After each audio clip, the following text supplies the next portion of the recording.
Australia will reopen its international border from November, giving long-awaited freedoms to vaccinated citizens and their relatives. Since March 2020, Australia has had some of the world's strictest border rules, even banning its own people from leaving the country. The policy has been praised for helping to suppress COVID, but it has also controversially separated families.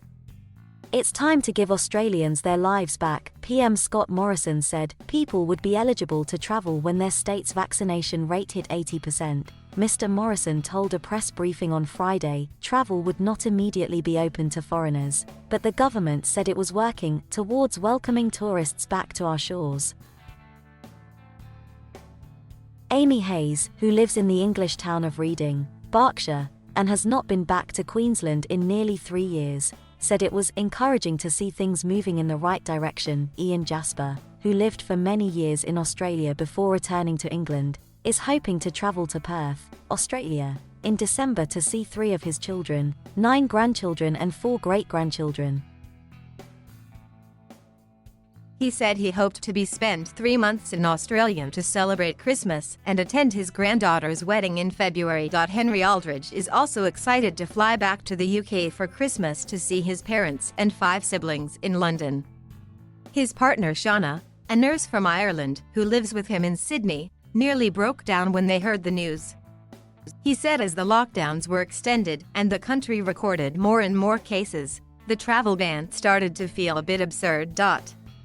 It seemed silly. You still have to quarantine to come home to a country that's in lockdown, he said. At present, people can leave Australia, which has recorded more than 107,000 cases of COVID-19 and just over 1,300 deaths, only for exceptional reasons such as essential work or visiting a dying relative. Entry is permitted for citizens and others with exemptions, but there are tight caps on arrival numbers. This has left tens of thousands stranded overseas. Mr. Morrison said Australia's mandatory 14-day hotel quarantine, which costs each traveller $3,000, would be replaced by 7 days of home quarantine for vaccinated Australians or permanent residents. Unvaccinated travellers must still quarantine for 14 days in hotels. Australian carrier Qantas responded by announcing it would restart its international flying a month earlier. It had already put flights to major overseas destinations on sale from 18 December. Sydney, Melbourne, and Canberra are currently in lockdown due to outbreaks of the virus. That has helped prompt a surge in the vaccine uptake in recent months. New South Wales, which includes Sydney, is on track to be first state to cross the 80% threshold in a few weeks. Victoria, containing Melbourne, is not far behind. But states such as Queensland and Western Australia have threatened to keep their borders closed until vaccine rates are even higher. These states have managed to maintain COVID rates at or near zero after shutting their borders to states with infections. This is a hugely anticipated announcement for thousands of Australians both here and overseas. No doubt it's an emotional moment for many. After nearly 2 years of isolation, Australia's strict border policy has been credited for its success, especially early in the pandemic. But the Delta variant has changed everything.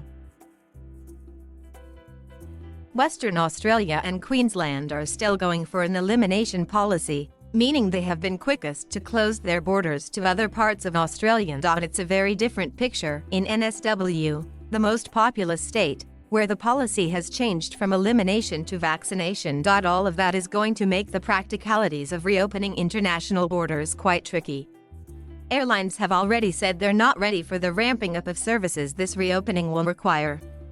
And with so many details still vague in terms of restrictions and proof of vaccination, this could be a potential headache for border authorities too. NSW or Victoria may allow their fully vaccinated residents to travel abroad and come back to home quarantine, but Western Australia, for example, will most likely be reticent to do that and take on increased risk. So you could have a scenario where it could be easier for people in some states to travel to London for a vacation than it is to go to Perth. Key vaccination thresholds are also part of Australia's broader plan to emerge from lockdowns and live with the virus. Sydney, site of Australia's largest airport, is due to come out of a 13-week lockdown on October 11th. Tim Soutphommasane, an academic and former Australian Race Discrimination Commissioner, told AFP news agency Australia had become a fortress nation with the drawbridge pulled up to the rest of the world. What we're seeing now with this announcement of borders being reopened is akin to Australia re-entering the world, and it's long overdue, he added. Do you want to travel to and from Australia?